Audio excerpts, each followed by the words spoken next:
Okay, good evening, everyone. Calling the meeting to order at 5:30 p.m. The meeting is being recorded. Roll call attendance, Charlie, Here. Carl, Yes. George, Here. Tom, Present. Jim, Deb, Peter Taylor, Yes. Steve, Yes. Don, Yes. John, Yes. Kim, Susan, Yes. Tara, Yes. Nancy,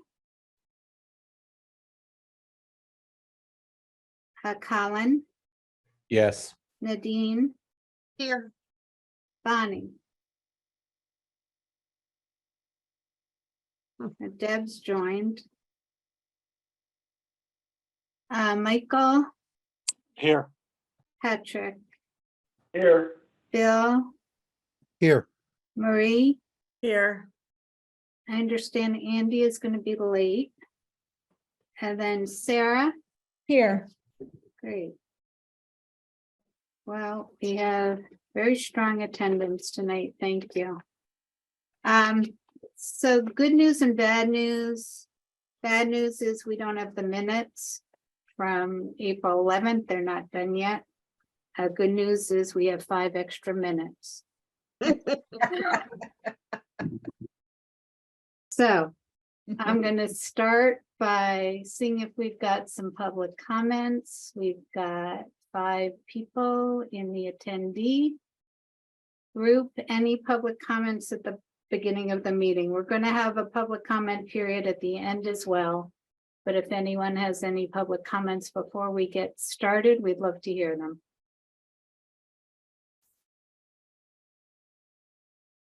Okay, don't see any hands up.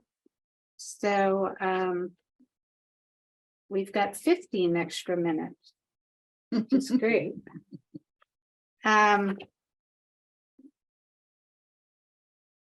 So first thing I want to talk about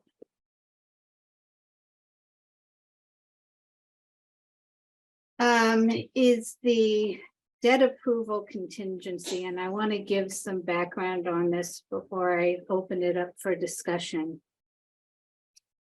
So from the beginning of this process, we have recognized that having these merger discussions at a time when Berkshire Hills is thankfully in the MSBA process presents both the tremendous opportunity for us and a challenge. So the opportunity is that Berkshire Hills has secured an incredibly valuable place on the list for state funding, which could net as much as 54% of the cost of a new high school, which represents, of course, tens of millions of dollars. The challenge, there are 2 challenges really. The first is that it's hard for some people to vote to merge without knowing more precisely what the cost of a new high school is going to be. And we've been hearing that repeatedly over the years. And so that presents a bit of a chicken and an egg dilemma, right? Because you can't get the state to agree to fund a school for combined enrollment before the voters have voted to combine. Although Peter has done some magic and has gotten the state to agree to a 2-track pathway and is moving forward into feasibility with a high school for both, a combined enrollment of 620, that's if the 8 towns combine, and a high school with an enrollment of 485 if it's just for the 3 towns at Berkshire Hills. So that challenge has been somewhat resolved, but the second challenge, which is even more important and is tied to the timing of the vote, to incur the debt to build the school. So here's the scenario that we have to solve for. Assume the residents in the 8 towns vote to merge into an 8-town district this fall, so 2023. But then when it comes time to vote on whether to incur debt to construct the new high school, which would be mid-2024 at the earliest, assume that the vote fails because one or more of the 5 Southern Berkshire towns says no, while all 3 of the Berkshire Hills towns vote yes. So what would be the result? The result would be, because of the merger, the vote to incur debt for a new high school fails. Berkshire Hills loses its place in line with the MSBA. Berkshire Hills students don't get the new high school they need and deserve. And the primary value proposition for the proposed merger, which is combining the high schools and the greater opportunities and supports for students that merger would allow, that doesn't happen. So that would be a bad result all the way around. It'd be bad for Berkshire Hills, it'd be bad for Southern Berkshire. The last thing anyone wants to do, the last thing anyone wants these merger discussions to do, is get in the way of a new high school for Berkshire Hills kids, because they've needed that high school for a long time. So what's the solution? What we came up with is what I describe as an unwind button. So if we were to vote to merge this fall, we would create a merged district with a transition committee that would participate in the design of a new merged high school for the 620 kids. But if the vote to incur the debt on the new high school fails next year, the merger would unwind and the merger would never be operationalized. And we would build that unwind button into the regional agreement itself. And Russell, our counsel for the planning board, has started work on language that would allow for that unwind. We have floated the idea with DESE. They've never seen it before. They give us an A+ for creativity. They understand the problem. While we haven't gotten a firm yes, we also haven't gotten a no. And I would say, and Jake, chime in if you disagree, I would say they're very encouraging of this approach. It still has to go through legal review there, but it's certainly an idea that conceptually they support. So the plan is to draft some language to include in the regional agreement. It will replace the language we have at the end about when this all becomes effective, and have that language for you at our May 30th meeting. But I wanted to introduce the concept. I know a lot of you have been thinking about this, as have I, for years. Like, how are we gonna do this so that if the vote is yes on a merger, but then when the actual number comes in for the high school cost, some people think, that's higher than I thought it was going to be. Maybe, although I support the merger in concept, maybe I want to change my mind now. To give those people really a second bite at the apple, right? An opportunity at that point to say, I thought I wanted this merger, but now that I see that the high school is going to cost this much more than originally estimated, and interest rates are a little bit higher, I want to change my mind. This will allow them to change their mind, but not get in the way. And this is the most important objective, not get in the way of Berkshire Hills being able to go forward on its own and build the high school it so deserves and needs. Jake, you want to add? No, I think you did a great job.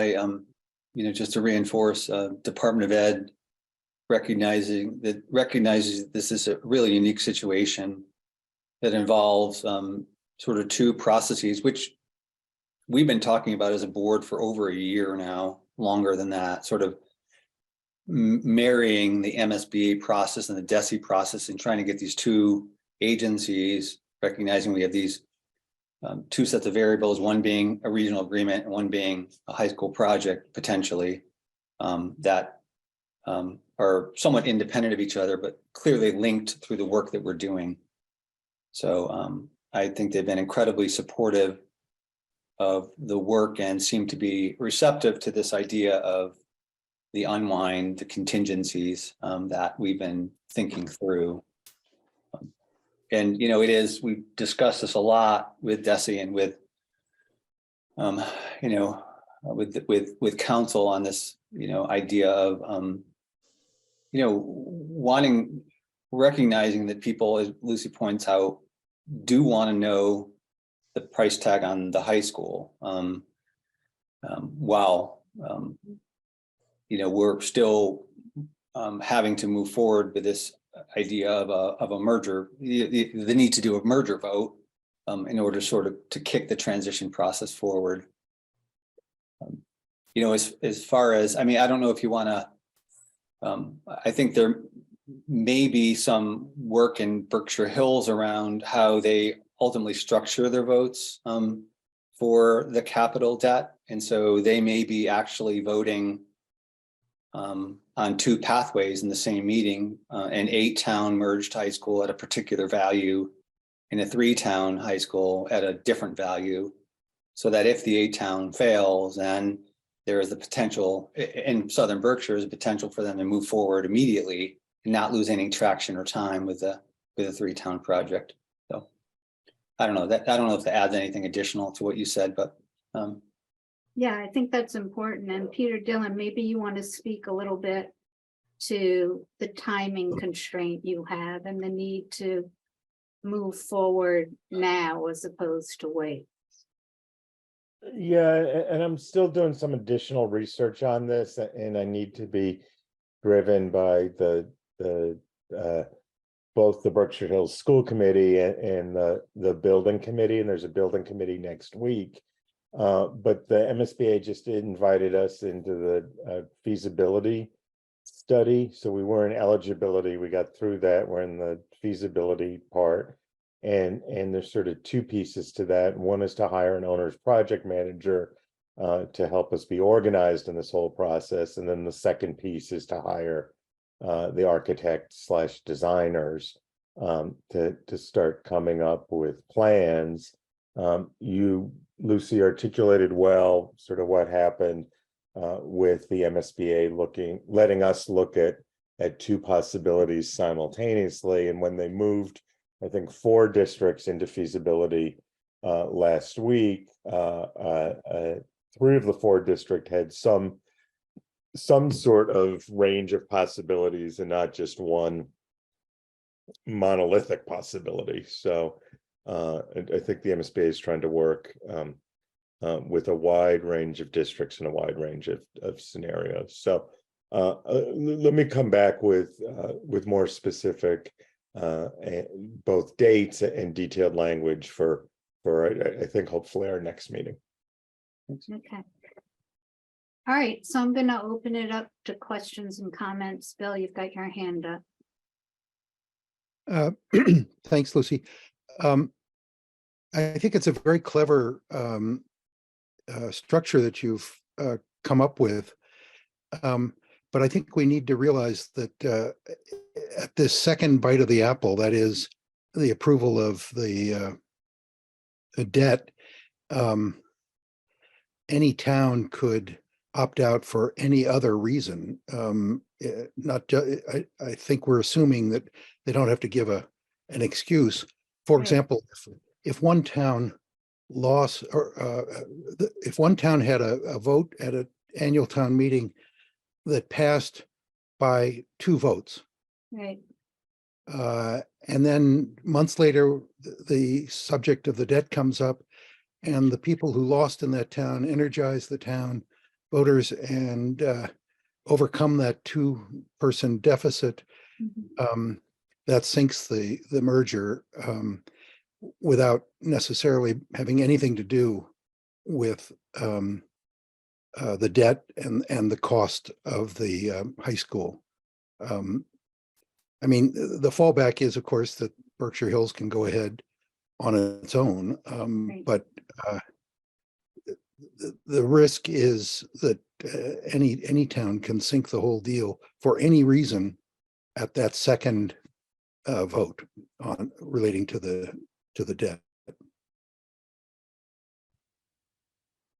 yeah, don't disagree. But it does completely moot, right, the objection we've been hearing at every meeting. That we don't agree with that estimate, we think it's wrong. Okay, if that's your only objection, vote in favor of the merger, and if the estimate is way off, it's gotta be way off to really change the economics in a significant way for the 5 southern Berkshire towns, because they're only picking up, 10% approximately of the cost. So it's really got to be way off for it to change the economics. But if it is, and if that changes your mind about the merger, then vote it down. But it will sort of call the question, right, on what are your other reasons? Let's put the cost of the high school aside, and that maybe you have doubts about whether it's going to be in the range of $100 million. Where do you stand on the other issues? Because you're going to get that second bite of the apple on incurring debt. So it gets rid of that issue in this first vote, it seems to me. If we're being honest about it, right? Colin and then Patrick. Yeah, I appreciate Bill's comments about that. I look at it a little differently, and I do think it, as Bill said, it is a creative way to do it, and it allows those people that are have issue with the debt, the borrowing, to move forward without having that answer. They can move forward. We can keep moving forward, and that's a good thing. And if they get to the point in the debt and turn around and say, no, our town doesn't want this, then that's what it's going to be. But the alternative is we're sort of paralyzed until we have that. And someone said, it's a chicken and egg thing or whatever it was, the cart or the horse, or however you want to look at it. So I think this is a good idea. It may not, we really can't exhale and say, all right, we now have our decision until that debt thing is done. Mhm. But that's okay. I'm okay with that. I want people to have the ability to move forward and make a decision on the school part. And if something goes awry on the debt, fine, so be it. Patrick? When will the answer be to the question of the cost of the high school, and what would be the schedule for the second town meeting, or the second warrant item at an annual town meeting? Yeah, so I mean, we've just really roughly sketched that out, and Peter Dillon can speak better to the timing on debt incursion than I, but earliest would be sort of mid 2024, right, Peter? Yeah, and maybe sort of later 2024. I don't know. I mean, I tried to not fully answer that question a few minutes ago because I want to do a little more work before I'm more concrete than that. Okay. Because I just to follow up, I think that,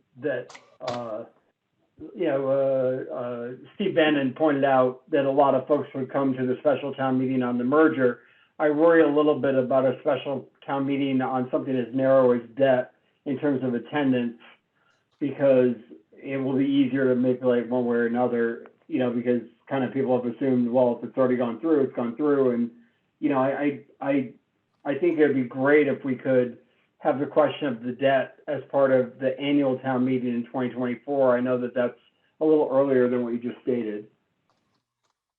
Now, the alternative would be to authorize and Michael will probably tell me that this is not possible because he's the expert at municipal finance, not me, but is there a way to authorize as part of the first vote a not to exceed debt number? And really kind of put it all together, because I don't love the idea of splitting these decisions up.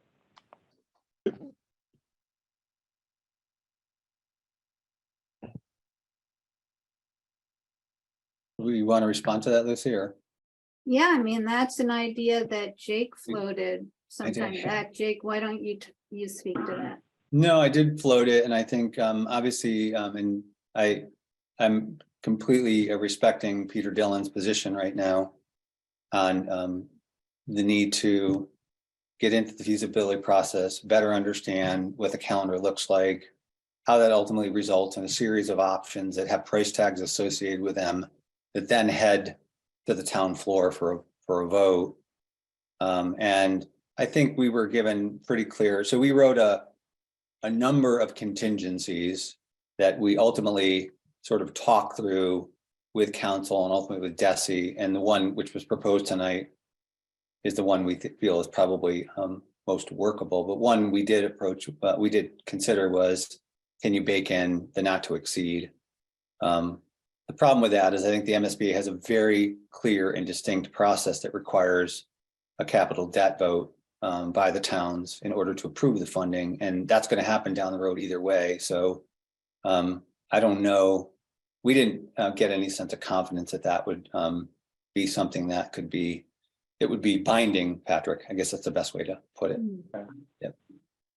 Lucy, if I could just say something quickly. Part of why I'm intentionally not commenting on all of this is because I don't have perfect clarity from either the MSBA nor Berkshire Hills legal counsel on this, and folks may be making assumptions that the vote's going to happen at town meeting or it's going to happen at a ballot. I actually want to discuss that with the two boards that I work with or report to and come back to the group with that as a proposal. And I want to be really careful about that, right? So Yeah. Some people might say it's a town meeting, some people might say it's a ballot vote. I really feel a need to do my homework and get direction from the other boards before I even comment on it. So that's one thing. The second thing that I think is going to be important to understand is there's the possibility of the merger and the possibility of incurring debt, and then there's the other possibility of not merging and the potential impact or consequences or other things connected to that. And people on this board, I think, really carefully analyze the do nothing option, but I don't think the do nothing option is popularly well understood. And both districts, but maybe one more than the other, and I'll leave it open-ended so people can make their own assumptions about which one, might be more fragile financially and from an enrollment perspective in a do nothing option 4 or 5 years out. So if the things Jake and his team have articulated about shifts in enrollment and associated costs of vocational ed actually were to happen, the 10% on a capital project, which is really 4%, because the state's chipping in 6% of the 10, might, in a very small number of years, far outpace the actual debt on a project. And I don't think many people understand or can hold that in the general public. Yeah, that needs to be part of the community education campaign when we get to that point. I can't remember whether Peter or Tom had their hand up first, but can I go with Tom, Peter, and then to you? Okay, Yeah, my only thoughts are, as far as this board's concerned, we should be doing no harm to the acquisition of a new school for a 3-town district if it comes to that. We shouldn't kneecap, and need in another district. So I think it's a good idea. Obviously, you have to shore up as best as possible that your stakeholders are going to go along with the concept, meaning DESE and whoever else you have to convince that this is a good idea. But I think it's something that needs to be pursued, because one thing we definitely don't want to come out of this is harming and, a separate effort. The other point is, if you're going on a dual track, and this is something for Peter to think about and respond to later. Let's say everything goes, everything is positive, and you go into your design. Are you going to have 2 teams doing design? One for the 3-town district and one for the 8-town district, if it's that different. In other words, that's an administrative thing you just have to figure out in terms of how that goes forward. Because if you're going to dual track it, how deep and how wide are those tracks going to be?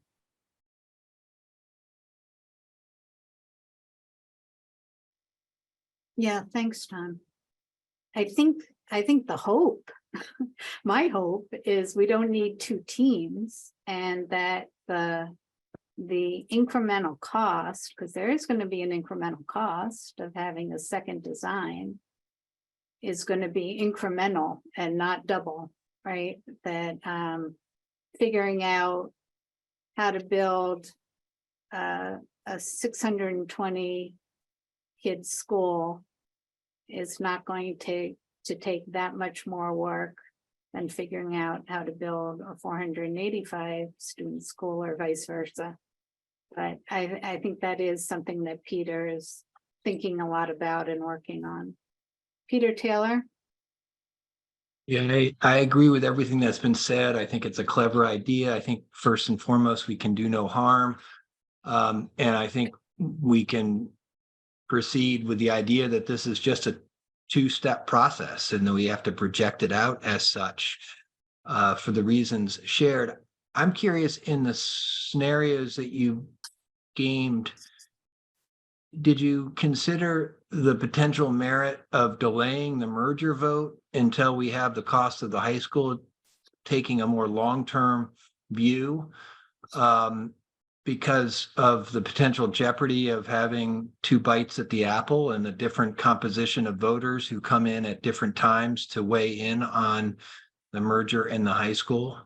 Yeah. I loathe to suggest that, because we have been working so long on this, but this is obviously a generational change that we are working towards, and delaying it a year to have one single vote might serve that long-term view better than dividing it up into 2 steps.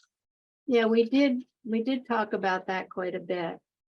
And I could not justify anyone spending the money for that second design before we get a really good temperature check, as our facilitators used to call it, on whether the 8 towns want to do this. You know, we need to know whether the residents in the 8 towns want to do this. And we hear all this anecdotal evidence. I saw this person and they didn't know anything about it, or I saw this person and they were dead set against, or I saw this person and they were really enthusiastic in favor. Until we have a vote in the 8 towns, we don't know what the appetite is. And I feel it's time to take that temperature. And this is the way to do it. Have the vote now on the merger. We've completed our work, or we're almost complete with our work. The information is out there. People are paying attention. We need to take the vote. That's my view. And I don't know how you say to the residents of Berkshire Hills, oh, spend the money to design this other school and spend all this time thinking about designing this other school until we know if the 8 towns want to do this. It's not a fair ask on work. I don't think. Colin, somebody's coming through, Amanda. But Colin and then Patrick. I think Patrick goes first. Oh, sorry, Patrick, then Colin. Doesn't matter. Do we have a sense of what the delta in cost is between doing 1 design and 2 designs? No, and that's why I continue to try to not respond to these Okay. questions. All right, so but let me then present a hypothetical. But we don't now. All right, we don't have it yet, but let's say it's, you know, $250,000, something like that. I don't know, whatever. It doesn't matter what the number is actually. I believe that one option we should consider is well, let me preface this by saying, last year when the 3 towns voted to appropriate $500,000 each for the design of the new high school, that buoyed my feeling on its potential final approval, because there was skin in the game. You know, the towns, you know, $500,000 is real money. And I think that one thing we might want to consider is appropriating the cost of that design as part of the initial vote, so that, you know, we're not just basically, you know, so that people are basically endorsing the idea that they want to do this by actually spending a little bit of tax dollars. And I don't think it's significant, and I don't care how it's split up. It could be split based on the capital or whatever other formula that we have. But I do think having sort of some skin in the game with this vote would make sense. The first vote, I mean. Okay. Colin? Yeah, I just want to make comments on both things that the 2 Peters said. So on Peter Taylor's comment about maybe delaying, I think it was Peter Taylor that said that. I wouldn't do that, for the very reason of we have to allow some process to move forward, which is what I was saying before. But then and really, if people want this to happen, it's gonna get approved on both votes. If there's some on the fence stuff, it'll fall apart either at the first vote or the second one. So I'm not too worried about that. But what's something that Peter Dillon said, which really caught my attention, was it's easy to say no to this stuff. You know, no, I don't want to spend money on that, or I don't want to borrow that money. But as I've said before, I don't even think there's the option of doing nothing, particularly for South Berkshire, is much more costly than anything that's on the table so far. Because I think that's what Peter was saying, is that one of these districts, which is probably Southern Berkshire, is really going to struggle five plus years out as we people continue to struggle with the enrollment. So somehow we have to address that, and it was what you were saying, Lucy, educate people on what will happen if you do nothing, and is that a viable alternative? So I think the answer is, to me, it personally is not. So that's why I've always been involved in this, because the do nothing for Southern Berkshire is a terrible option.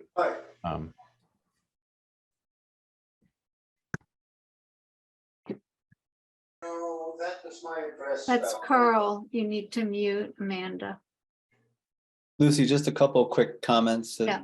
additional comments, or I don't know if it adds a lot new, but the other thing that obviously this period of time between a potential board vote on a town vote on the merger and the debt vote would be that during feasibility, in addition to design and estimates of cost, Peter, I assume, not to speak out of turn, you'd also be getting clarity on reimbursement. So we'd have a better sense of what the actual cost to taxpayers will be, right? Because right now we're using estimates based on historical work in Berkshire Hills. Yeah, so I think they'll do the economic calculation, right? Try Right. to the poverty index in our communities, but we'll also get clarity on the various other potential incentives, including the maintenance incentive. Right. I'm hoping we get the full 2%, but we'll see. Maybe the impact of the potential expanded region, maybe some ranges for, and they change the labels all the time, but for green buildings, LEED certified, all that stuff, right? All the energy efficiency things. Great. The second comment is sort of putting all the cards on the table today, is that if the board votes to send this to the towns and the towns were to approve this at a special town meeting in the fall, the regional agreement would then head to the commissioner, probably be turned around pretty quickly. And if you all recall, the timeline and the regulations then allow the almost immediate appointment of the appointed transitional school committee. And that school committee in effect gets to work on beginning to plan for the new merged region, including securing, some, in effect, administrative staff to help work through the complexities of merging contracts and developing budgets and transportation and all that stuff. And, the conversation that we had with Desi was, I'll have a little bit of update a little bit later in the meeting on the project manager around a meeting yesterday, would be, will they fund a prospective transitional school committee in sort of this third rail that needs to occur in the setup period, the transition period.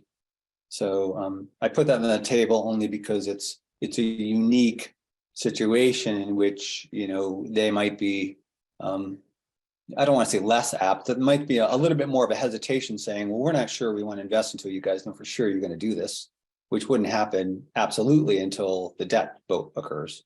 Right. So So that raises another thing I just want to mention. And that is that if we have the unwind in the regional agreement, we're going to need to tweak the powers of the transition committee a little bit.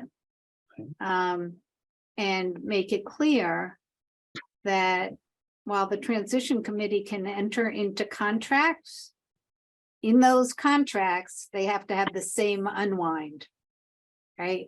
So that the new district is not obligated if the unwind occurs, right? So that would be very specific and express in the regional agreement. Any contracting by the transition committee would have to protect against the possibility of an unwind.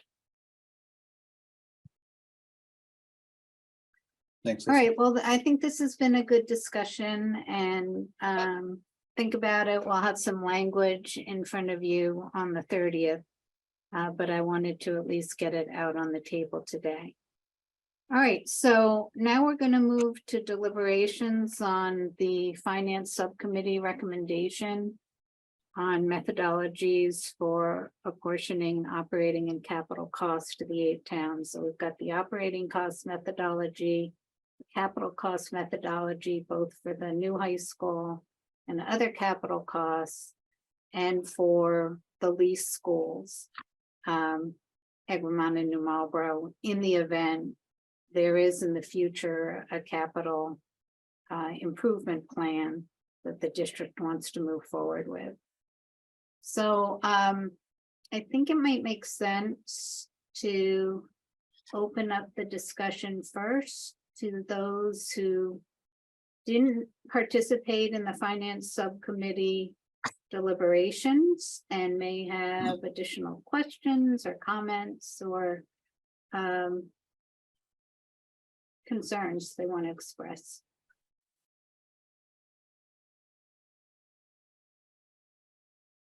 Okay, so, oh, there's John Silber. Go ahead, John. So I did ask Jake for some data last week about the methodology for the capital costs. The subcommittee did propose EQV, but no other alternatives. And I think it would be interesting to look at the alternative methodologies.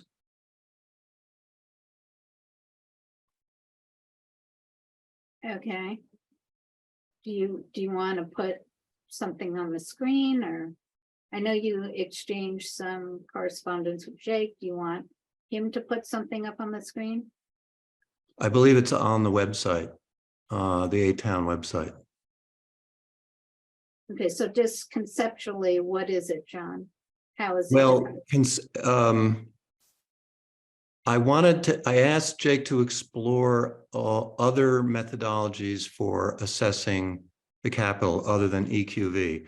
And the simplest one to look at for a comparison, you know, the easiest one, all other things being equal, was just to look at the RMC, to carry over the operating method to the capital method. And I wanted to look at the numbers because I didn't even know what that would mean, right, theoretically. The other thing that I didn't get from the finance subcommittee was at least a best guess on the total cost of the 25-year bond. Am I correct, Jake? That's 25 years? You're muted, Jake. Sorry, yes. Okay. To the 8 towns so that we had at least a ballpark figure for at the end of the day. It's always tricky to talk about an annual payoff versus the total payoff. And I think it's worth looking at both the annual cost and then what that amounts to when you lay it out over 25 years.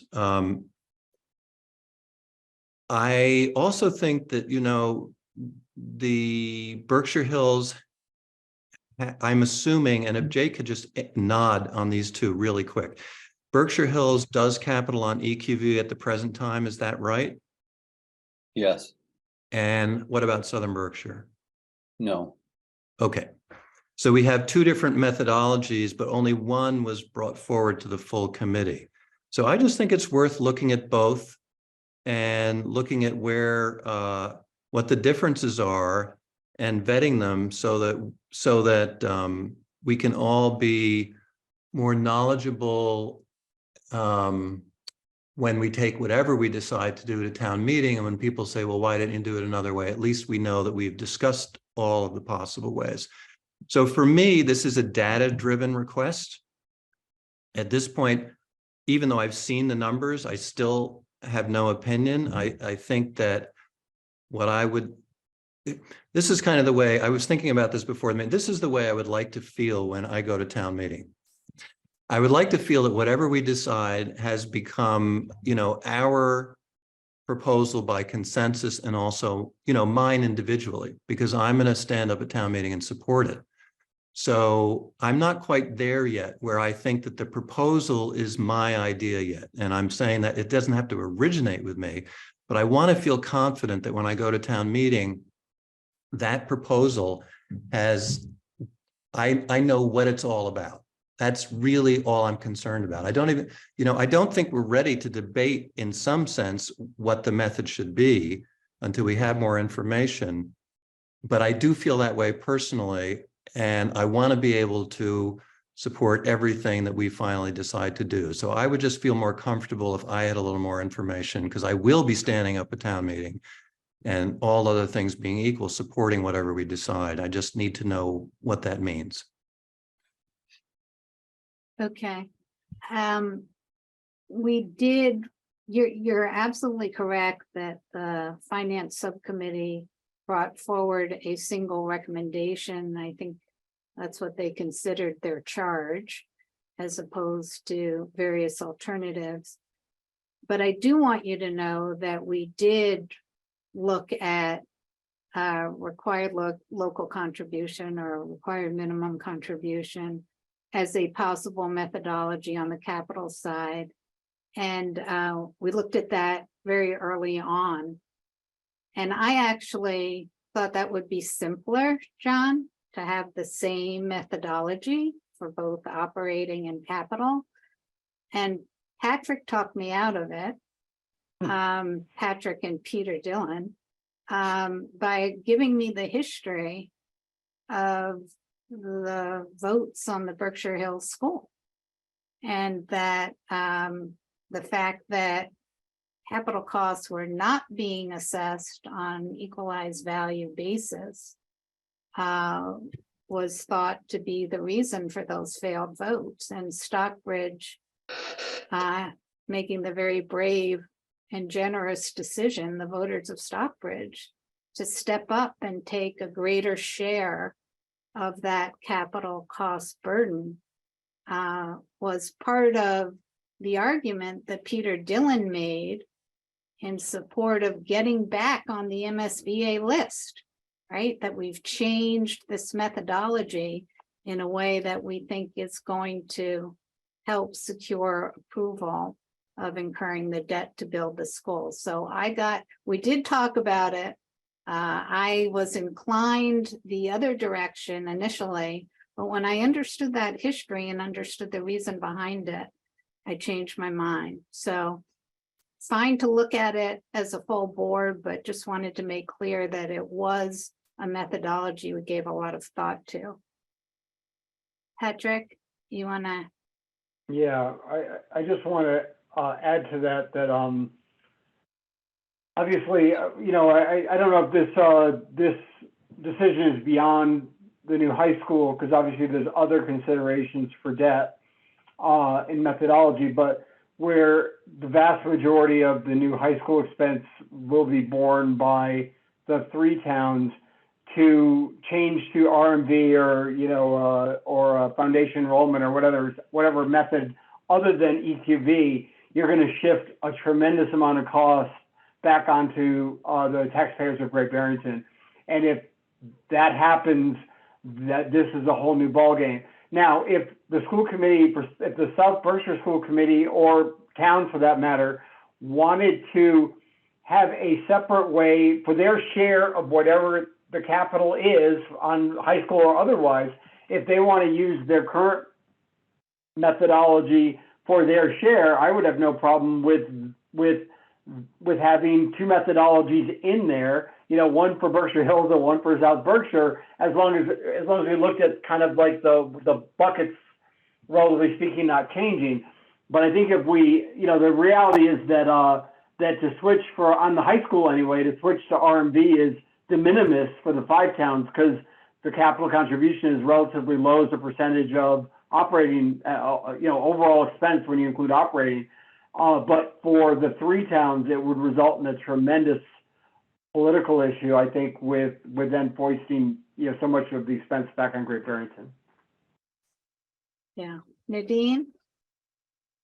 Thank you, Lucy. I just would like to, John, I understand your wanting to be 100% of understanding the process. And I, I should have invited you to the 14 meetings so that you could have digested all of the materials and the numbers along with the rest of the finance committee and the extra people that did attend those meetings.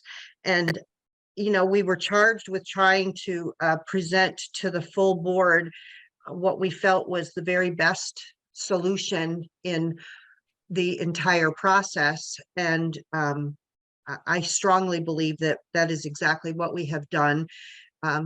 And Lucy is correct. We did look seriously at trying to keep consistency and how we, you know, expensed this to the towns, and it truly did not make any sense to do anything but EQV because of the burden being so heavy on Great Barrington when it didn't need to be. And we didn't want to see the Great Barrington voters vote this down because their burden was going to be not balanced. And I think truly that is the word that the committee worked tirelessly on trying to find what was a fair balance. And Jake and Matt can certainly, you know, give you the detailed breakdown, and maybe that will be helpful to some others. But I just feel it's important for you to know that, you know, the finance subcommittee was charged with bringing what the very best solution to this was that we could, and I feel we did that. John, go ahead. Sure. So again, I do think we should look at the numbers in a minute, but for the moment, I want to kind of reiterate what I said before. I understand that the focus was on making sure that the two towns with the largest burden or the largest potential changes in that burden would be palatable for. But, and I mentioned this to Jake, because we haven't discussed what it means relative to using RMC, I want to make sure that because remember, it only takes one town to kill this. So if you focus all your energy on making sure that Great Barrington will pass it, we can't afford to neglect making sure that everyone else is willing to pass it. And I'm not sure that's been vetted. And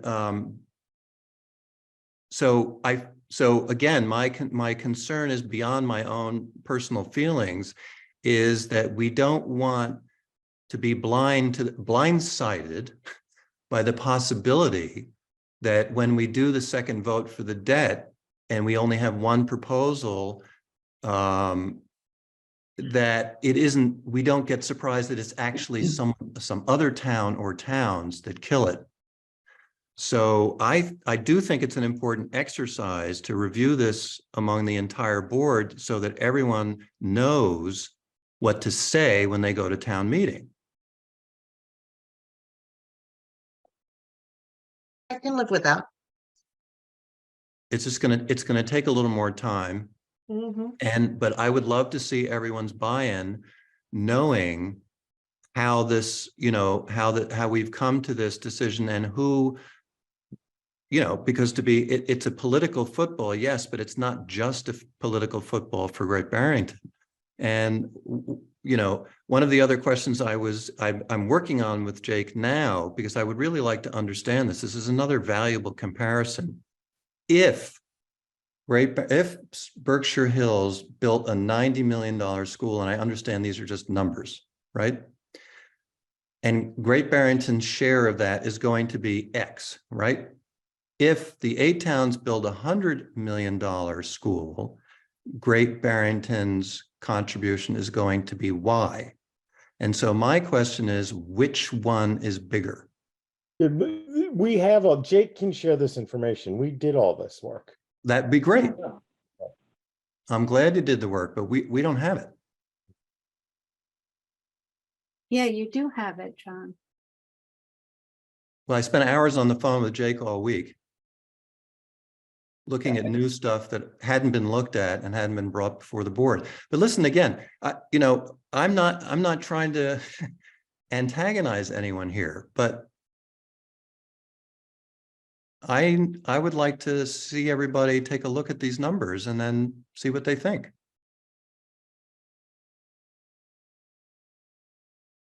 Jake, is there something you want to put up on the screen that wasn't in your presentation? Some Yeah, detail behind? I mean, we definitely did look at equalized value for capital costs versus RMC for capital costs. I remember looking at those. Matt put them up before the finance subcommittee. You know, because the 5 Southern Berkshire towns are really taking such a small portion of this debt service, the differences were not that impressive between the two. I remember that. I'm sorry, I don't want to predispose anyone. When you say a small share, it's true, it's a small share of the whole debt, but I'm talking about the share of debt relative to each town's ability to pay. And one of the reasons why I intuitively support using RMC is because it takes into account other things like income, the income of the town. And I'll just give you an example of Monterey. Monterey has an extremely high valuation because we have 2 lakes, and you can't even buy a lot in Monterey for less than $250,000. But Monterey also has a whole bunch of taxpayers on fixed income. So to ignore, for example, income in this formula is to ignore the people who can least afford to pay it. Monterey also has no commercial business and no revenue from industrial or commercial. So we have a higher burden that goes straight onto the tax bill for property. And so there are these differing factors. So I'm glad to hear that Stockbridge and West Stockbridge and Great Barrington have worked this out. That was very important. Patrick is one person in Stockbridge who believes that this is the right thing to do, but it's going to go to a vote in all 8 towns. And I just want to make sure that we all understand what it means and that we're accounting for all of the variables. And EQV accounts for the least, only for a single variable. So I'm just curious. Lucy, can I just bring up a process point? Can we just Yes. have John make a motion to do this and see if the majority of the committee wants to go through this exercise? Because if they don't, then we're wasting a whole lot of time. If they do, then terrific. All right, Steve, I'm going to be honest with you. You're asking people to make a vote on the one proposal and they haven't heard the other one. So I don't think that's fair. John, what I'm doing is asking you to take some faith in what the finance subcommittee did for 14 to 20 meetings. I have to stand up at town meeting and pass this. So I need the information, and I think everyone else should have it. And I don't think you guys should be pushing back on my request that we review this. Matt, can you what do you respond? need? What? What do you need up on the screen? I mean, Yeah, wait, I just, Right. I want Matt to respond to the comment that John made that required minimum contribution takes into account income in some significant way, because we spent a lot of time looking at what required minimum contribution calculations actually do take into account in each town. And the conclusion was that it's mostly foundation enrollment. Am I correct, Matt? Yeah, I think that's a fair statement. But So there's an enormous difference John, between can you the just two. It let must be Matt, in can you something. just let Matt finish the explanation? Go ahead, So- Matt. yeah, so there's a calculation that takes place by the state every year to determine the required minimum contribution. There are factors in play related to EQV and income that could be part of that calculation. Actually, it is part of the calculation, but then there's a test done to see which way to go based on a certain test. So if one, I don't have it in front of me, but if one of them is lower, I should say one, yeah, I think if one of them is lower, then you end up going the foundation budget route. If it's the other way, then the factors where EQV and income come into play. But we looked at this, as Lucy said, thoroughly for all 8 towns. We had a slide up for all 8 towns. We could bring up the state's file if we wanted to look at all 8 towns, but currently, and I think for the past several years, each town's required minimum contribution is based on foundation budget and is not based on the EQV and the income factors.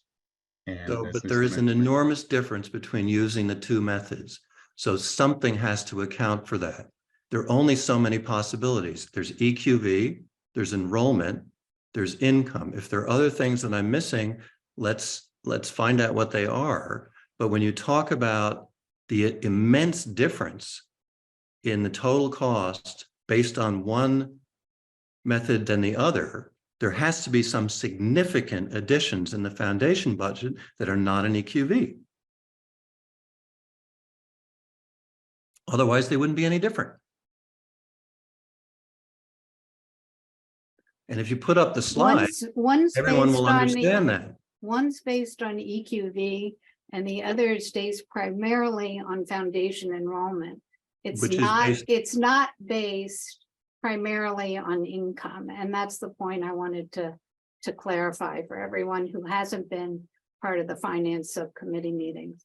Income plays a very small part in Yeah, determination of required local contribution. I understand that. It's not the only factor that matters when you're talking about assessing towns. And I understand that there is some opinion that the smaller towns that are richer with fewer students and likely fewer and fewer students as time goes on should pay more, but that should be overtly stated, right? That should be something we all agree on. So when I go to town meeting, I can say we all agreed that smaller towns with a declining enrollment and a high EQV should pay more.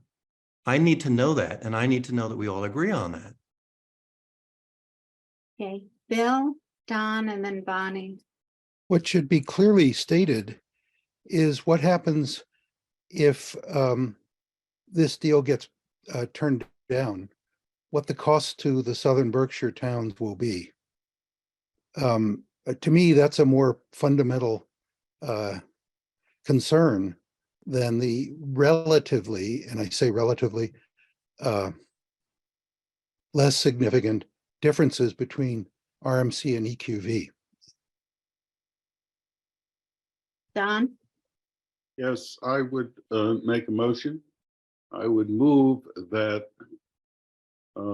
those folks who want further information along the line John Silbert has suggested should indicate within today or within 10 days that they want that information, and leave it to some future day as to whether we want to have further consideration or reconsideration of any decision we might make today. is there a second to that motion? Second, Was that George? yes, it was, Lucy. Okay, discussion on the motion. John? Sure. So I feel two ways about this. I understand that we're working as a board and we need to vote on things. But I am going to be honest with you all. I'm not happy with the idea that we should cut off debate. And I am asking Jake to put a public document that we created together with Matt and is available on the website onto the screen, because that's what I was asked to do tonight. I was asked to give my input into the methodology. So if you want to cut me off, and if you want to try and bury this, I'm going to be pretty upset, particularly as it's on the website. Yeah, I don't think anyone is talking about cutting anyone off. Okay, can we put it up? Well, there's a motion on the floor, so we need discussion on the motion unless the person who made the motion wants to withdraw it. We need discussion on the motion, and then we need to take a vote on the motion. Patrick? Were the motion to be withdrawn, I would make a motion to support Jonathan's request. I think it's a 20-minute conversation to explain it. I think that, that a lot of us sat through all those finance committee meetings and understand these issues, but to presume that others who have legitimate questions should be up to speed when they didn't have the benefit of all those meetings, I think it's a reasonable request and I'm happy to accommodate it. Okay, Colin? I have to admit, I'm a little lost. I feel like John is asking, my perception is that John is asking for information that we may have already gone through, and he wants it to be public so that others with the similar concerns can see it. I'm sorry, John, if I misunderstand, but I'm just verbalizing what my confusion here. So if that's the case, then shouldn't it be fairly straightforward to get that information available and made public? And if it already is there, to identify it? Again, I'm a little bit confused. No, I think you got it right. Don? You know, there's been a switch here. Jonathan started by saying that he wanted to tell the rest of us, and particularly those, I guess, who weren't at the finance committee, that they had to read information that was of interest to him so that he would feel comfortable and discuss it. Now he's changed that and said he wants to have a 20-minute discussion I didn't say that. about, excuse me, John, I will. John, can we observe our protocol here and let But I Don think people have finish? to be honest and not John, change can what you, people said. can you wait until Don is finished with his comments the before last thing jumping that- in? The Go ahead, last Don. thing that was said by John was that he thought there ought to be at least a 20-minute discussion I didn't say that. with respect to, there should be a discussion, you did say, but we'll say a discussion with respect to this issue as between which method to use. So you have, the information is public. You have had extensive conversations with Jake. You have the information. So if you want to discuss it, I'll be happy to withdraw my motion and let's have your discussion on the issue. Okay, so you've withdrawn your motion. George, have you withdrawn your second, or would you agree to? I would agree to withdraw my second. Thank you. Okay. Jake, can you put the chart up on the screen? Lucy, would you mind if I just straighten out some misconceptions that have already been I'd said? like Jake to put the chart that you asked him to put up on the screen, and then I'll recognize you. Thank you. Can I just ask John a question? Yeah. Yep.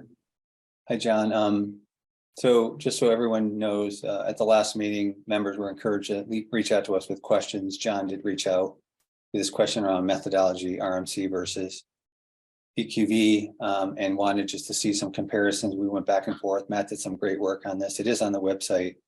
And but there are two different documents, John. One is a detailed document and one is a summary. No, the summary is fine. Okay, all right. Jake, I have it if you need. Yeah, you want to bring it up, Matt? Fine. Can I have to give him screen share. yes, you can give Matt that. Thank you.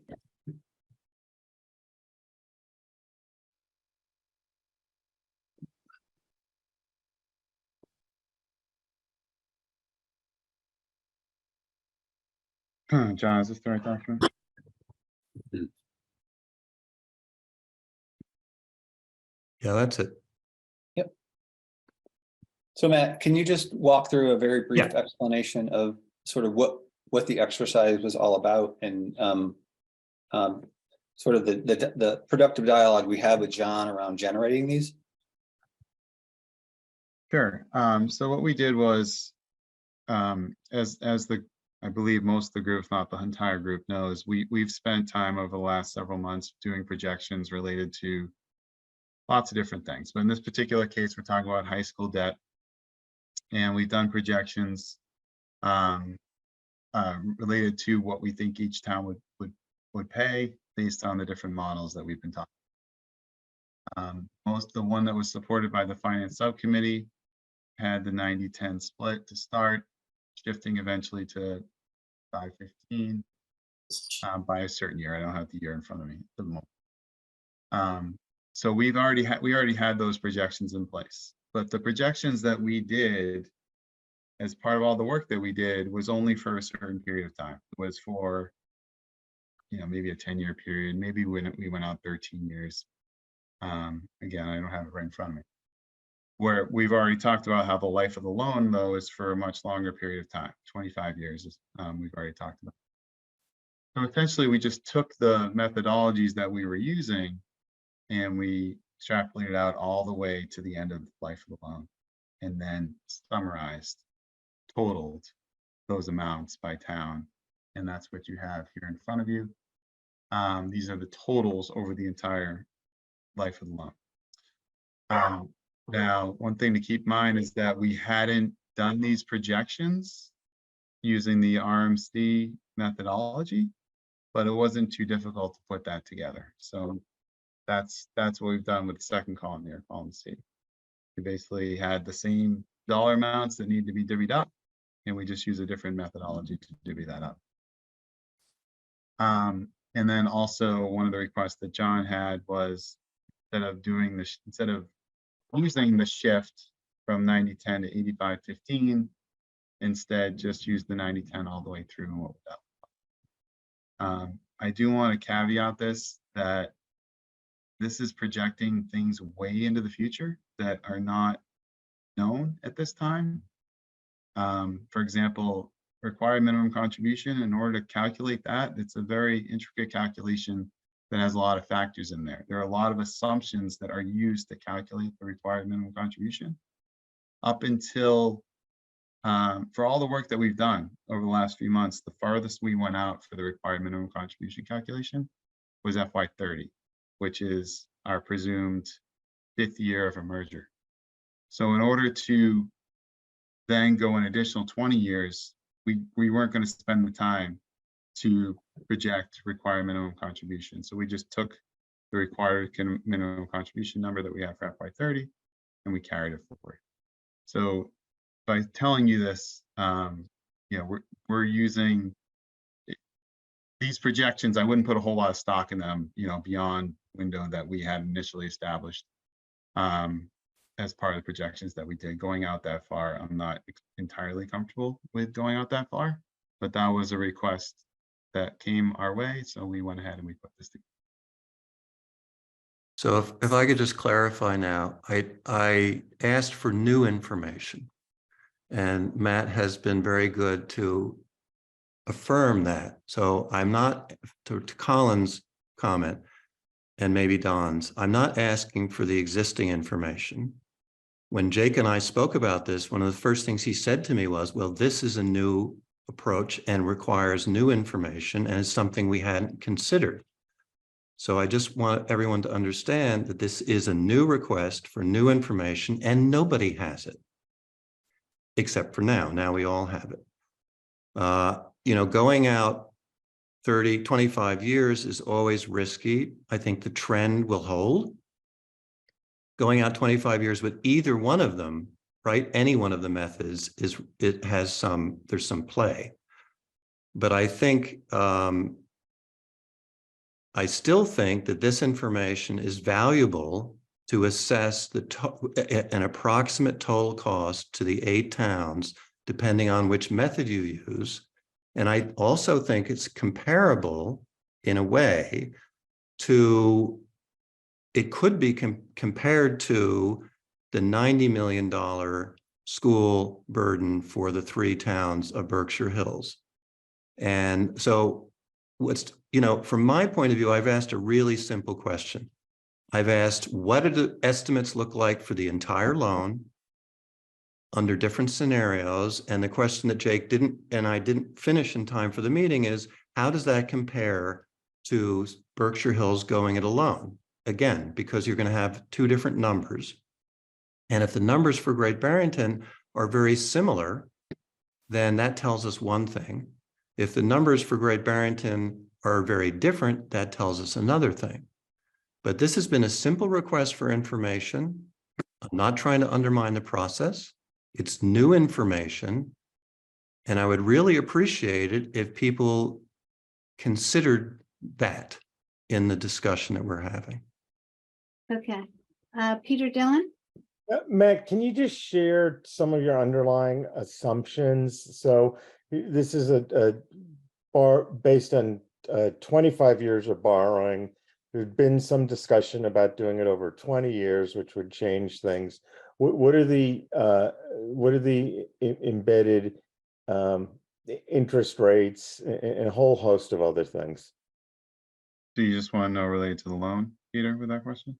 Yeah, I think so. Because I mean, it just and I'd love for some future iteration of this for you just to sum it up in like the line under the line. But I'm seeing like roughly, I did it in my head, like $65 million, right? And what's the assumption around how much is being borrowed? What are the interest rates? What's the term of the loan?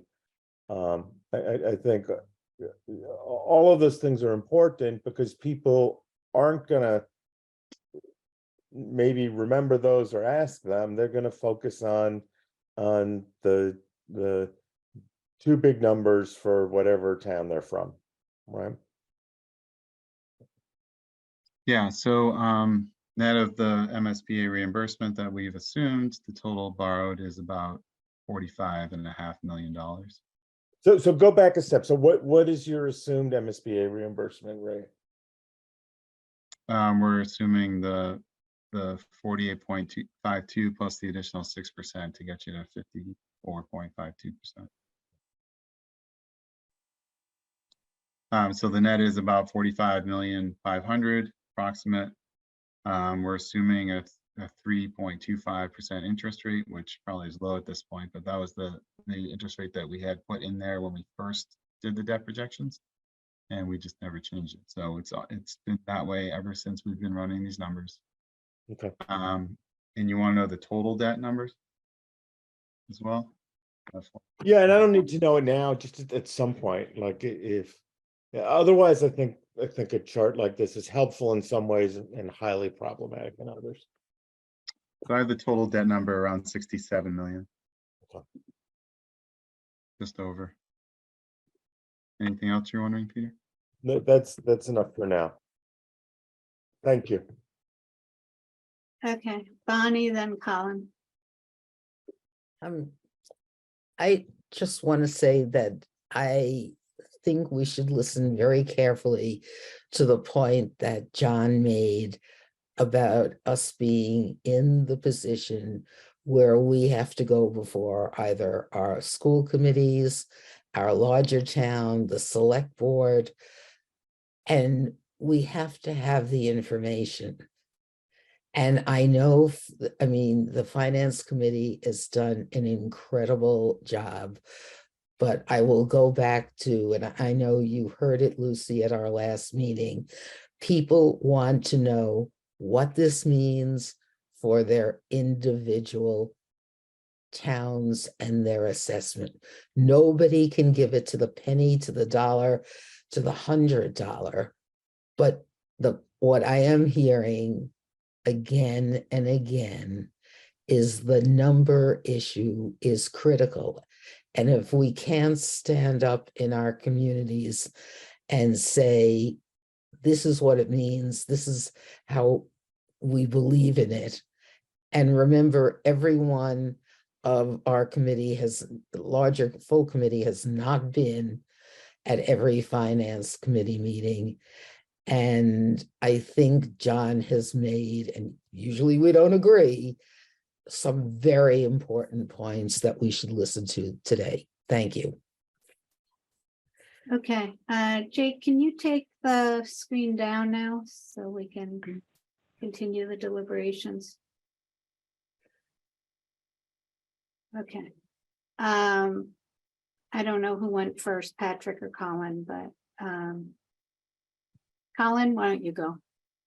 Yeah, so number one, thank you, John, for clarifying that it was new information you were asking for, because I was confused and thought that everybody was talking about information that already existed. So I'm glad we got that straightened out. And then on that chart that just was up, what were we looking at? Because I think it was Stockbridge and Great Barrington and Sheffield probably had the most dramatic changes, maybe Egremont in there too, in the differences. And is that what you were referring to when you, because you mentioned some different, you know, that there were some dramatic differences. Someone asked a question, and I think Matt said, well, no, there wasn't that much, but there were at least three towns that had very dramatic differences between the two methods. So my question is really directed at Matt or Jake about why those differences existed, because I think that's what John was trying to draw our attention to.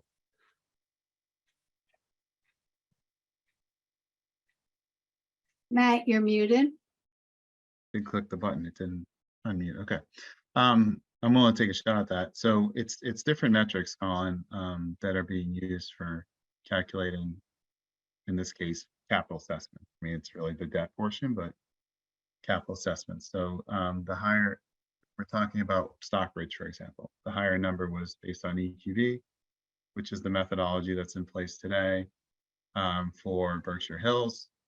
And the other one was required minimum contribution. It's a 5-year average of required minimum contribution, which is the methodology that's in place today for Southern Berkshire. And as we've already kind of talked about a little bit this evening, EQV is just one metric. Required minimum contribution has a few other things factored into it, but it is primarily based on foundation budget, which is heavily based on foundation enrollment. Hopefully that answers your question. Matt, Not necessarily. I think I was wondering why Stockbridge, for example, which had the most dramatic difference, as I recall, under one method, it was maybe 18 or 19 million dollars that they had to pay, and the other was 7. Well, if I'm Stockbridge, I want the method that's 7 that I'm going to end up paying. But why did that exist so much? It really shifted it to Great Barrington and Sheffield. So what is the thing that's happening there? Peter Dillon, can you respond? Yeah, no, I'd like to explain it, and Patrick could chime in too. So people are generally talking about this accurately, but I think some folks are still missing context.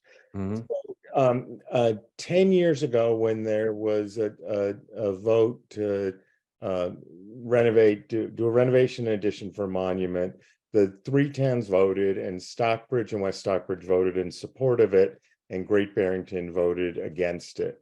Those 3 towns, as part of the district, then formed a regional amendment agreement committee and spent the better part of the year with representatives from each of those 3 towns updating some of the legal language in the agreement, which a district should do every so often, and then made an intentional decision to change from the per pupil formula, where, just for example, Great Barrington had 74% of the kids and paid 74% of both the operating and capital budget. And Stockbridge and West Stockbridge at the time each had roughly 13% of the kids, and they paid 13% of the budget. What the Regional Agreement Amendment Committee did was they borrowed an EQV formula that Greylock and Lanesboro used when they merged their district, just for capital projects going forward. So the agreement was going forward, instead of having it be as a percentage of the district kids that each town would pay, it would be the EQV formula. Effectively, what that did was it reduced Great Barrington's 76% to 50-something%, and increased Stockbridge's 13% to 32 or so percent, right? What the Stockbridge voters did, and it was really meaningful, and we're very appreciative of it, is they put their own economic self-interest on the back seat and really extended just that town a giant olive branch to bring Great Barrington's contribution down. I believe, and I wasn't voting in Stockbridge at the time, but because they value education and realize the importance of a new building to the long-term viability of all three communities. And it was very surprising on the town hall floor, and person after person stood up and spoke in favor of it. So they did something that's quite remarkable that doesn't happen a lot in democracies, and they were really generous around that. So that's the context for why the dramatic shifts are there, and it's not an accident. It was a quite intentional decision. And if we used one of the other models that was just tied to enrollment, then the two largest towns, Great Barrington and Sheffield, would in turn hold a much higher percentage of the total cost. So this is I think an important construct, and potentially a fragile one. And I agree with John's notion to do our due diligence and look at a wide range of possibilities. And I'm also reticent or nervous that we potentially unravel something that took many years to get to, and if we could pull off the 8-town thing, I'm very excited about it. But I don't want to do something in this that compromises the work of the 8 towns, and then also compromises the work of the 3 towns. So I could go on forever, and I'll stop there. Okay. Thank you. That was helpful, Peter. So Patrick, Beth, Michael, and Deb is the lineup currently. Matt, can you put up the slide just for one more second?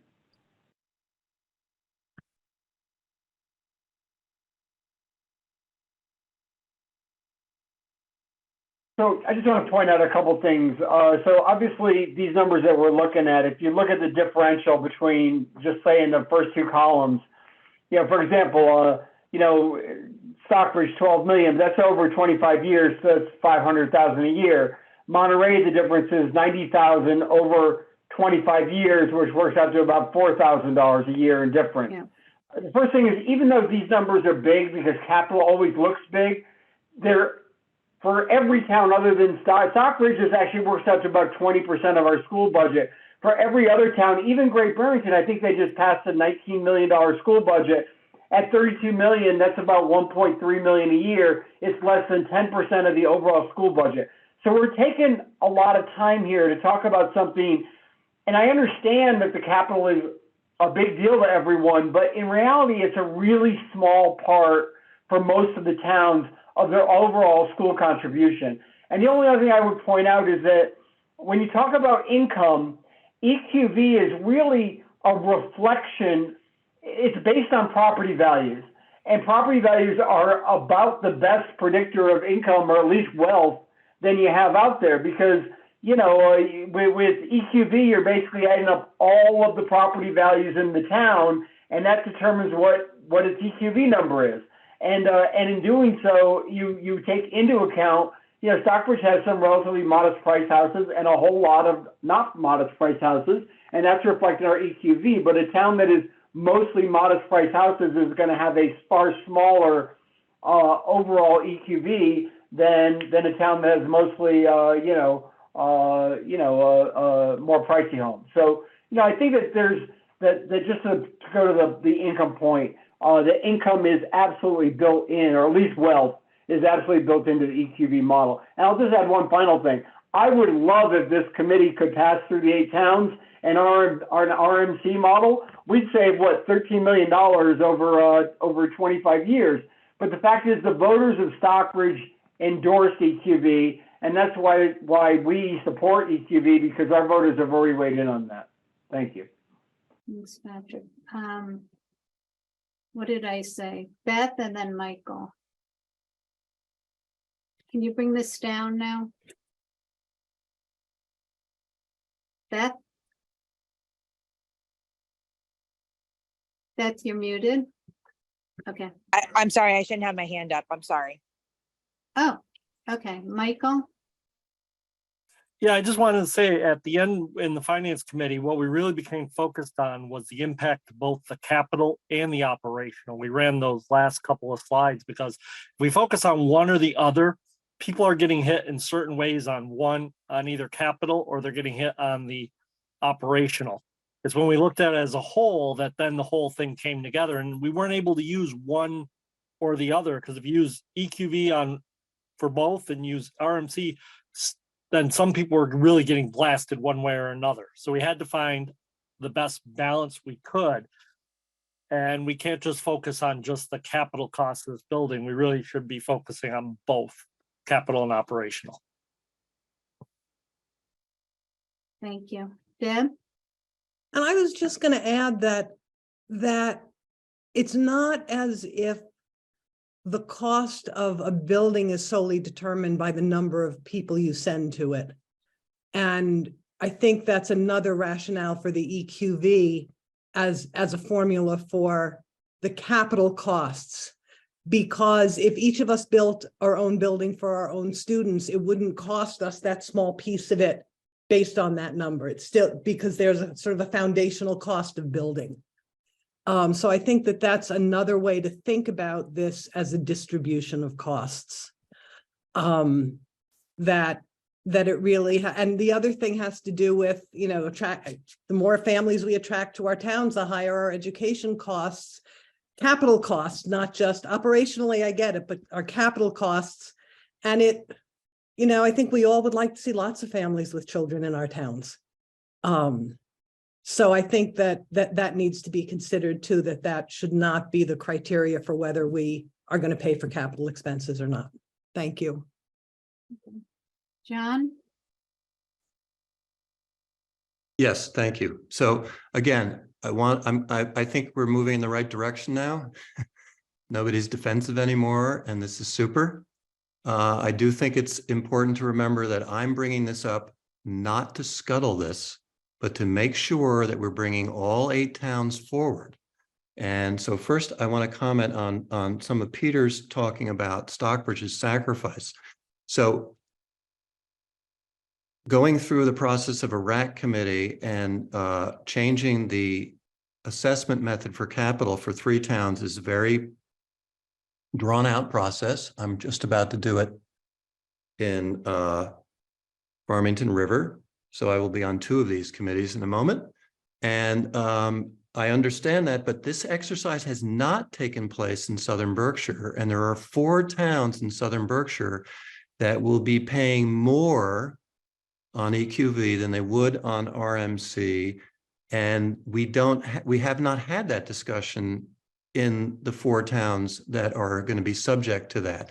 And Patrick has talked about some, or I guess maybe Colin, about some dramatic differences, but the difference in some of the smaller Southern Berkshire towns is also worth taking a very close look at. It's really double in some cases. So I just wanted to get that out there. And again, to remind you all that I want to make sure that those 4 small towns in Southern Berkshire have had the same opportunity to do, or 5 towns, I'm sorry, because it includes Sheffield, has had the same opportunity to do what Berkshire Hills did a while ago after 2 failed votes, and so that we're all doing this together. The second comment I want to make to Patrick is EQV, and I'm going to politely disagree. EQV is the opposite of an indicator of income. It is an indicator of wealth, I agree with you, but I'll just give you an example. The EQV in Monterey is not composed of anything but second homeowners who don't work here. If you were to look at the income of local people who are full-time residents and work in Southern Berkshire, and you can go to the DLS website and look it up. It's barely above the poverty level. So EQV has nothing to do with income, nothing. It has to do with very wealthy houses owned by second homeowners who pay their income tax elsewhere. So I don't want that misunderstanding to get tossed around. Income really matters in small towns. And I just want to clarify that. So again, I'm hoping that we can convince everybody to move forward on an assessment method that's agreeable to everybody.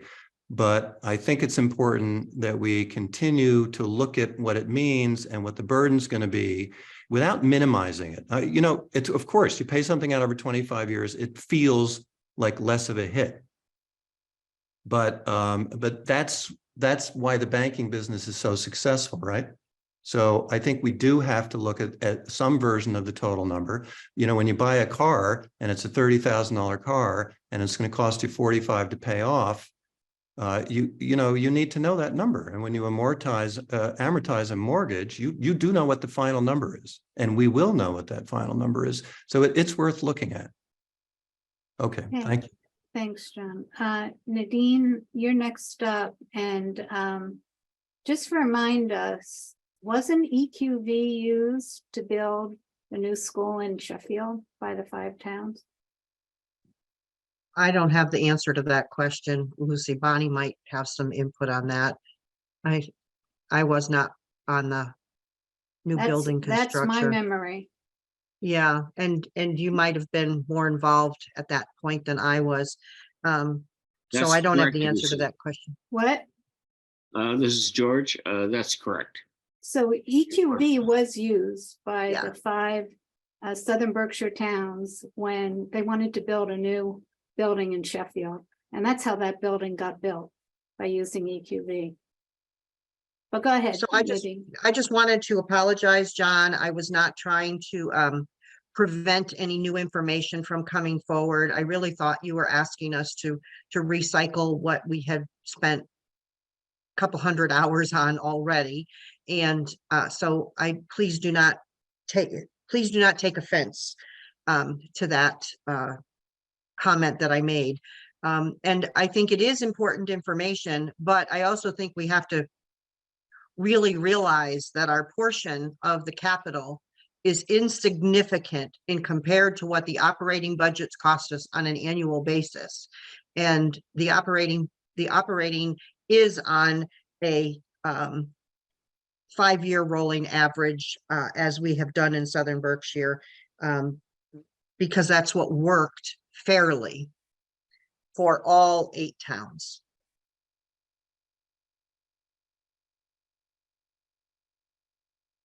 Okay. John, you have a response? Yeah, so first to Lucy's point that we used EQV to build this school. I think we've all talked about this during the process of this negotiation. And, the thing that everybody says commonly is just because we did it some way doesn't mean that it was a good idea, and that we really should not rely on the way we used to do things to make decisions in the present, or particularly that affect the future. I could go back 40 or 50 years and tell you the way we used to do things in these towns, and everyone would be appalled. So I hope that we can respect the idea that we're trying to innovate here and we're trying to respond to current conditions. So I just want to say that. And to Nadine, I appreciate what you've said, and you and I have always worked wonderfully together. So I didn't doubt you for a minute, but I do feel that it's a little unfair to try and prevent an open discussion about these numbers and these options. I don't think anyone prevented the discussion, John. I don't think that There's a was tape, anybody's right? intent. We can review the tape. Yeah, sure. Can we move on to other components of the methodology that are part of the finance subcommittee's recommendation? We're at 7:10 now. I do want to leave 10 minutes for public comment, so we've got another 10 minutes or so for deliberation. Obviously, we're not going to get to a vote tonight. Don? I don't understand what additional information John is asking for at this point. Can somebody explain that? I think he wanted the chart, the summary to be put up on the screen and discussed, and Well, that's we've what done that. happened. We've seen that and we've done that. Is there any Yeah. other information that he thinks we should have? So I think it's worth asking me directly since you're asking me, right? So I'm happy to answer. I view this as a starting point, and I don't know that that all the other towns, particularly in Southern Berkshire, have not gone through the process of debating the change in the capital assessment, deserve time to think it over and to Wait. get more information if they need it. Okay, but we now have before us the information. We have before this committee, which is the board that's going to be deciding this issue. We have the information that you wanted us all to have. Is that correct? I'm not sure I understand the question, honestly. I just began to ask for this information. I still intend to have more discussions with Jake. So I would say no. The answer is no. What's the other information that you want? I already asked for it. I said, I would like to know if you take the 3 towns of Berkshire Hills and a $90 million school, what's the nut for those 3 towns over 25 years? Okay, so Jake will get you that information. I would like to move on to the rest of the recommendation because as someone said, I think Patrick, during this discussion, capital costs gets a lot of focus, especially because there's going to be a new high school built. But the primary driver of assessment to towns are operating costs, and we haven't really spent any time tonight on the operating cost methodology. Or the totals, actually, that Jake presented at the end of the meeting. And in response to Bonnie's question, I said this at the school committee meeting. There are numbers now available by town for what it is projected it would cost each town in fiscal year 2026 with the merger versus without the merger.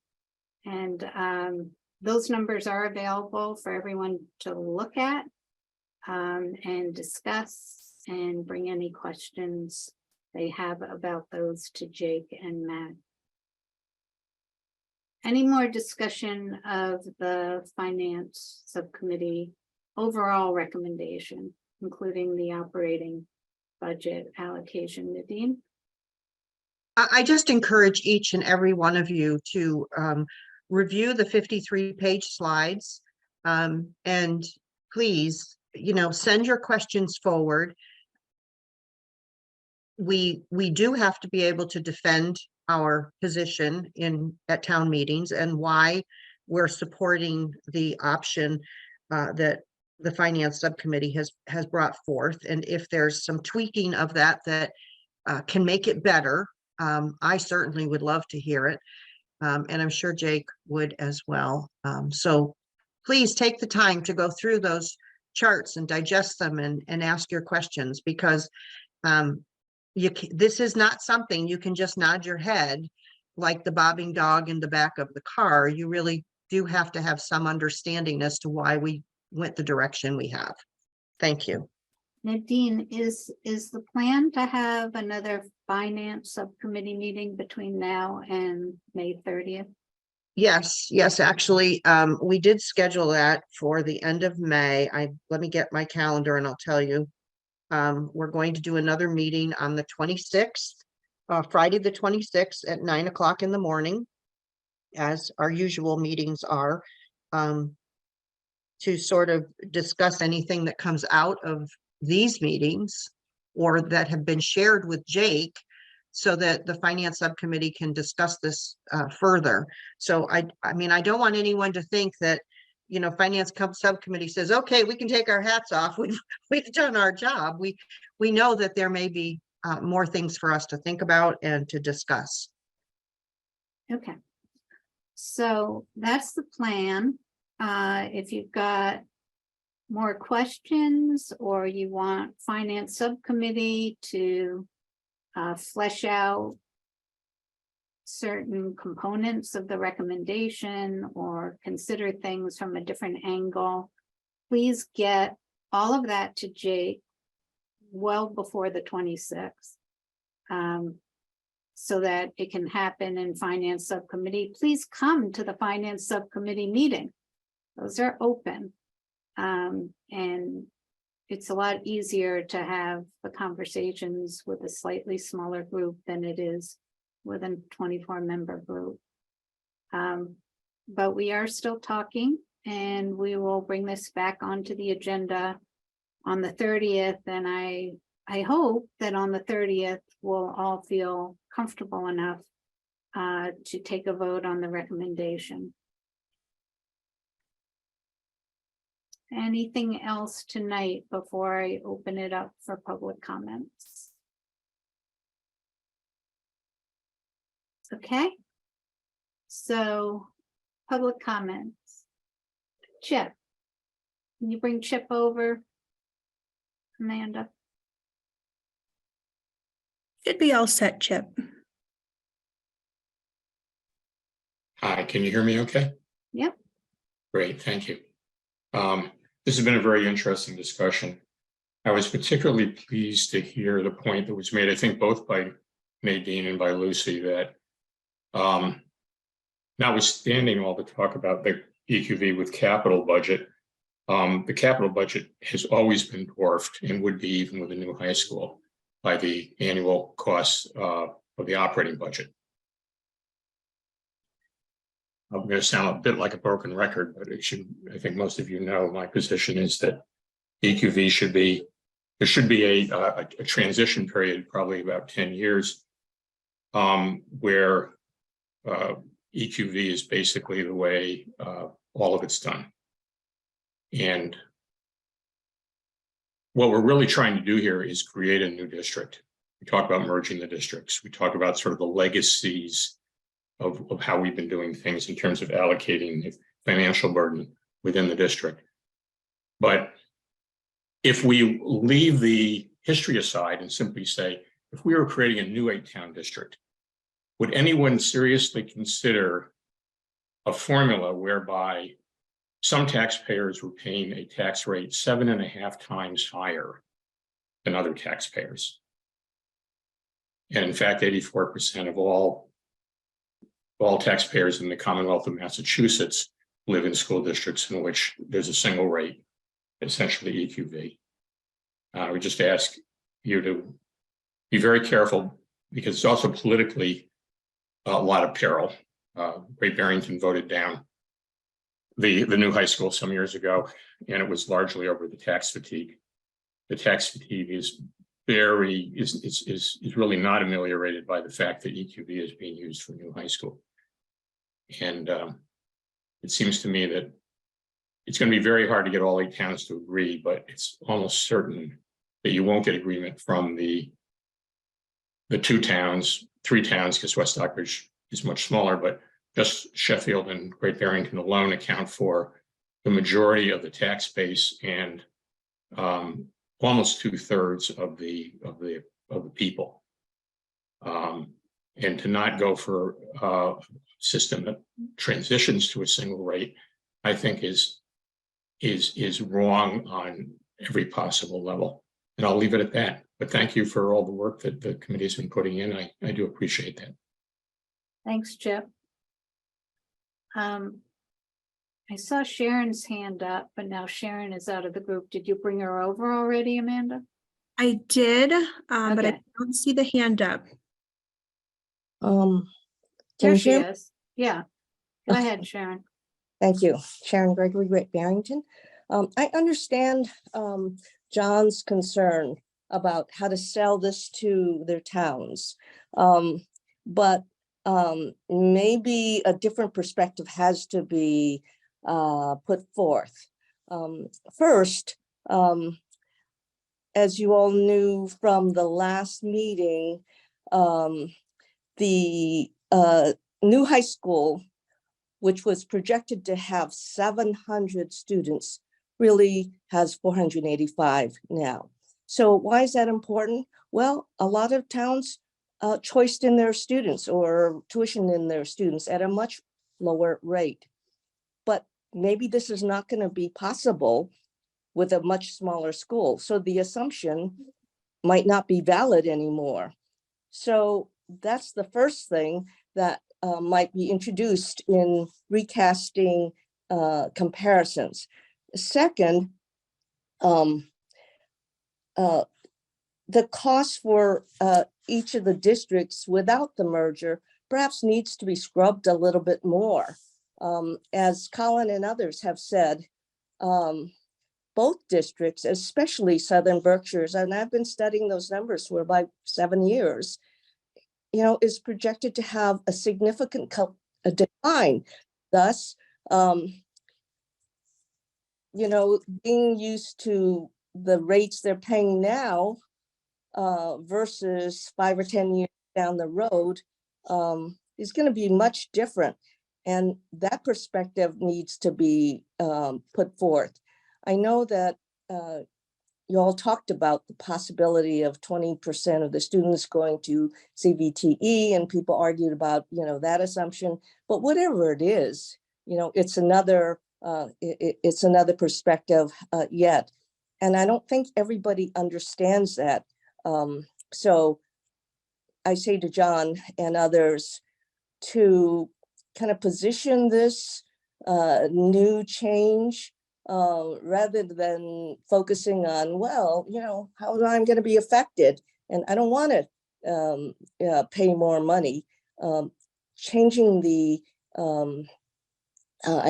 presentation might be more important than just looking at the dollar for dollar change. Thank you. Thank you, Sharon. Any other attendees interested in speaking up tonight?